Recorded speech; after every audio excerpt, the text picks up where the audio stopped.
para dar continuidade aqui à nossa tarde, que está bem legal, nós vamos nós vamos convidar, né, a professora Givânia da Silva. Gente, se preparem que a gente tem um currículo aqui bem longo, viu? Carregado de muito conhecimento e ancestralidade. Com certeza. Ela, pessoal, que é professora quilombola, mestre em políticas públicas e gestão da educação, e ela também é doutora em sociologia pela Universidade de Brasília, aqui é o UNB, e ela também, pessoal, é integrante do Núcleo de Estudos Afro-Brasileiros, o NEAB. Ela também é cofundadora da CONAC e é membro da coordenação do Coletivo Nacional de Educação dessa mesma organização, a CONAC, né, que é nossa parceira, e pesquisadora e associada e coordenadora de áreas científicas da ABNP. Também é ex-membro do Conselho Consultivo do IPAM.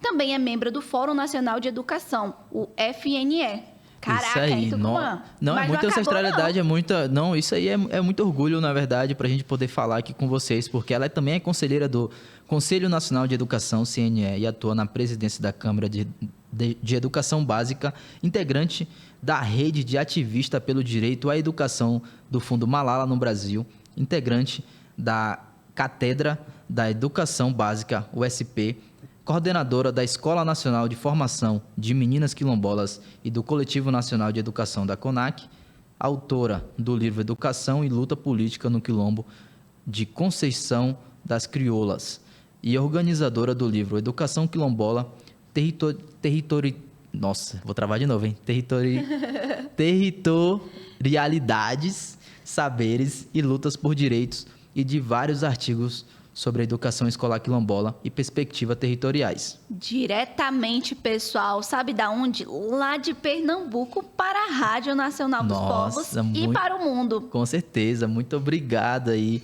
para falar com a gente sobre a ausência dos dados no que tange à educação escolar quilombola no censo escolar divulgado pelo Instituto Nacional de Estudos e Pesquisas Educacionais Anísio Teixeira, o INEP. Seja bem-vinda, minha irmã. Seja bem-vinda e conta pra gente como que isso aconteceu. Seja bem-vinda. Muito obrigada, boa tarde para vocês todos que compõem essa equipe, essa iniciativa tão necessária, que é a Rádio Nacional dos Povos. É com muita alegria que eu recebi esse convite e aceitei, porque entendo que é um espaço importante, que nós precisamos potencializar e que é um meio também de chegar informações ao nosso povo, que muitas vezes não chega, ou quando chega distorcida. Então, estou muito feliz de estar aqui nessa tarde de hoje. Muito bem. Então, minha irmã, a gente tem uma sequência de perguntinhas aqui para você, porque a galera está muito ansiosa para entender como é que é o teu trabalho, como é que são as questões de educação relacionadas aos povos quilombolas. E a primeira pergunta, mana, é essa aqui. Por que a educação escolar quilombola não aparece nos dados do Instituto Nacional de Estudos e Pesquisas Educacionais Anísio Teixeira? Bom, esse é um problema que nós estamos estudando, este caso, porque saiu o censo é uma coisa muito importante no Brasil, porque é a partir dele que se coloca, se mede, se planeja, se monitora as políticas públicas. E para nós vimos com tristeza ver todas as modalidades serem divulgados seus dados e não ter a educação escolar quilombola, que é uma modalidade de ensino, assim como o EJA, assim como a educação escolar indígena, assim como educação... Então, ela é uma modalidade de ensino, e, ao divulgar o censo, o INEP divulgou todas as outras modalidades e deixou exatamente a educação escolar quilombola sem divulgar. Nós estamos trabalhando sobre isso. Nós estamos solicitando informações do INEP para nos responder por que isso aconteceu, porque eu não consigo olhar para uma atitude como essa sem pensar que isso é parte do racismo que ainda nos persegue, verdade, que ainda maltrata, que ainda mata povos indígenas, que ainda mata comunidades quilombolas, que ainda mata povo de terreiro. Então, não tem como ser fora dessa mesma caixa do racismo. Então, mas nós estamos apurando e o INEP precisa responder para a gente qual foi por que ele resolveu que os dados da educação escolar quilombola não eram importantes e por isso não divulgou. Exatamente, inclusive eu teria uma pergunta para te fazer exatamente sobre isso, né? Será que isso foi um erro técnico, uma negligência, uma decisão política ou um racismo institucional, né? Então, acredito que você já respondeu. Não, mas pode responder, fica à vontade. Prefere ficar com o último. Eu prefiro ficar com o último. Não, mas prefiro ficar com o último. Por quê? Porque um erro técnico, um erro técnico, quando você descobre um erro técnico, o próximo passo a você dar é fazer a correção. Essa correção ainda não foi feita, então não caracteriza erro técnico. Uma decisão política, de quem? Né? De quem? De quem é a decisão política? Se essa foi uma decisão política, ela está enquadrada na terceira categoria que você mencionou, do racismo. Então, nós ainda não podemos afirmar se um ou outro, mas eu tendo a pensar que é essa invisibilidade que os órgãos públicos estão acostumados a fazer com esses povos. É tipo assim, deixa para lá, já tem muita gente, né? Já estamos divulgando educação indígena, já estamos divulgando EJA, quilombola deixa para lá. Mas de quem é essa decisão? Porque a gente sabe que não é do ministro da Educação.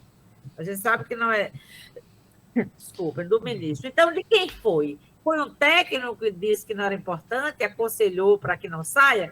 É isso que nós queremos e estamos apurando. Pois é, precisamos de respostas, né? E não tem como falar sobre políticas públicas, não tem como falar sobre criação ou criar novas políticas públicas, ou enfim, acho que trazer isso sem os dados sobre os estudantes quilombolas. Então... e nós temos, além da questão da educação escolar quilombola, nós temos outro problema. Sim, que é o problema seguinte: os estudantes que estão no ensino superior, a gente também não tem dados sobre eles. A gente só tem dado daqueles que estão na fila. E é bom a gente lembrar que agora existem cerca de 2.500 estudantes indígenas na fila e aproximadamente esse mesmo número de estudantes quilombolas na fila para a Bolsa Permanência. Então, não é possível que a gente possa saber se o número de bolsa para indígenas e para quilombola é muito ou pouco, se a gente não sabe o total dos que entram, né?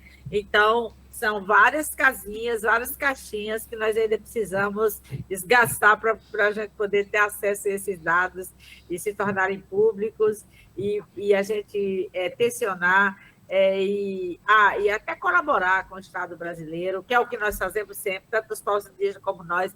O que mais nós temos feito na história desse país é colaborar com a elaboração das políticas públicas, a concepção e a elaboração das políticas públicas. Mas nós não podemos fazer isso sem os dados. Os dados são muito importantes. Exatamente, minha irmã. Como é que a gente pode criar políticas públicas se não tem os dados, né, minha irmã? Exatamente. E essa omissão, ela aprofunda ainda mais essas desigualdades históricas que a gente vem vivendo, né, minha irmã? Claro. Até 2020, só para você ter uma ideia do Brasil, assim como ele tenta apagar as histórias, a gente não sabe, a gente sabe quando o Brasil foi invadido, né? Mas a gente não sabe desde quando os povos indígenas estão aqui. O Brasil faz censo há mais de 150 anos e é o segundo censo que faz com os povos indígenas, vejam, e o primeiro que faz com os quilombolas. Então, tudo isso é para dizer e demonstrar que nesse espaço que nós temos, e tudo isso só aconteceu, o censo com os povos indígenas e com os quilombolas por muita luta das organizações representativas desses dois movimentos. Se não fosse a mobilização dos povos indígenas, se não fosse a mobilização dos quilombolas, nenhuma vez já havia sido, o censo havia registrado a presença dos quilombolas. Então, assim, como pensar um Brasil que tem um povo, que tem os povos originários e que depois arranca povos dos seus países e vem para cá e o censo acontece e como se eles não existissem.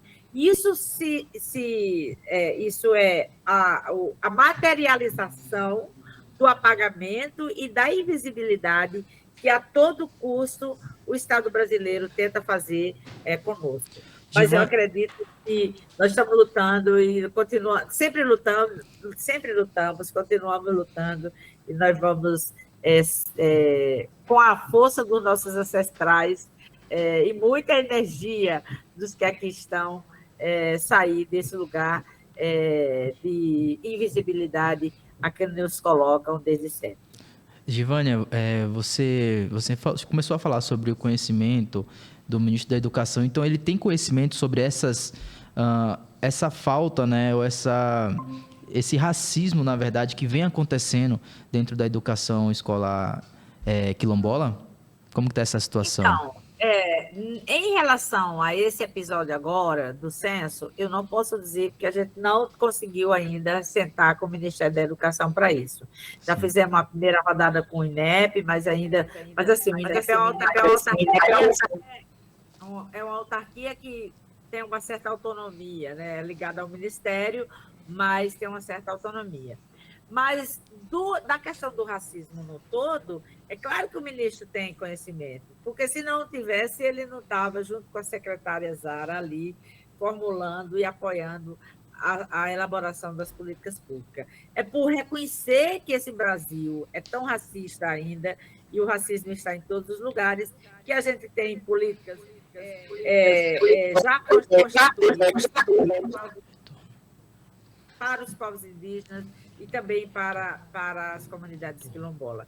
Mas, assim, esse episódio agora do censo, nós ainda não temos como dizer que o ministro está sabendo, mas nós estamos trabalhando para sentar com o ministro, com a sua assessoria, e tensionar para que o INEP apresente esses dados.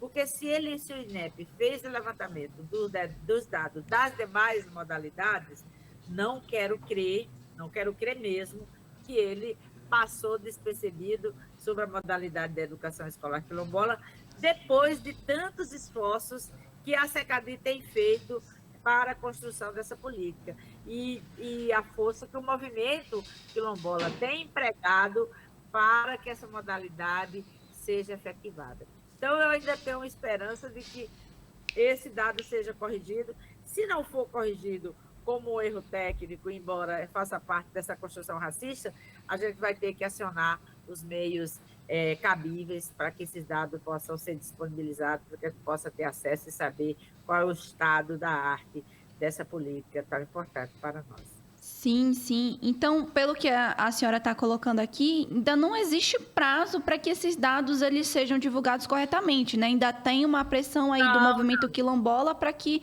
eles divulguem esses dados, né?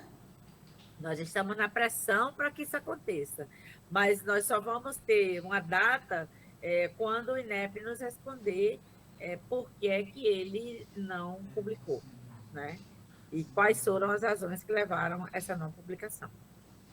A minha pergunta também é sobre o que será feito, né, para reparar esse apagamento e, principalmente, quem que responde por mais essa invisibilização, né? Aí a gente já vai seguindo para o final também, então, assim, você pode ficar à vontade.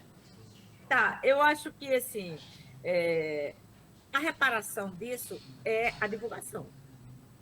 É a divulgação. Para mim, a reparação desse ato que nós estamos falando, que é a divulgação dos dados, a reparação dela se dá o INEP indo lá e fazendo uma errata e apresentando os dados que não foram apresentados, que não foram divulgados. Em princípio, inicialmente, quem responde é o INEP, né? Até que a gente tenha outro encaminhamento, mas nós não vamos deixar de fazer o ministro da Educação ter ciência do prejuízo que o INEP causa ao não divulgar os dados dessa modalidade. Então, nós estamos trabalhando em agenda política para levarmos essa questão especificamente para o ministro, além de estarmos nas tratativas para que o INEP possa publicar esses dados de forma correta. Muito obrigado, Givane. É muito importante receber você aqui, mesmo que virtualmente. Esperamos você aqui presencialmente também para trazer essa denúncia, sim. né? Essa rádio aqui é um espaço nosso, dos nossos movimentos, é um espaço coletivo.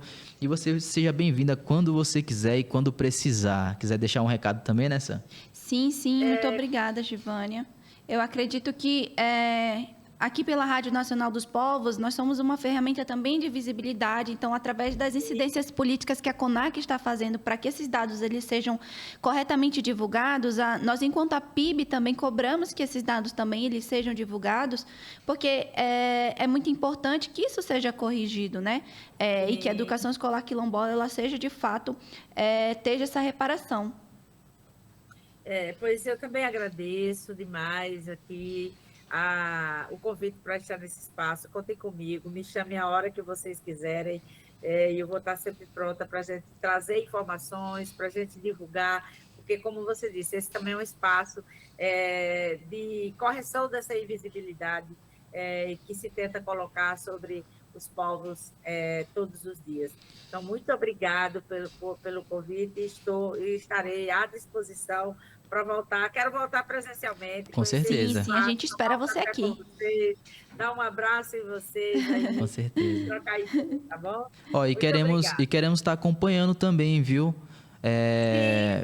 Esperamos muito boas notícias, né, nas nossas próximas conversas. E essa luta também é nossa. Então, assim que tivermos novidades, atualizações, quiser trazer para a gente também, fique à vontade.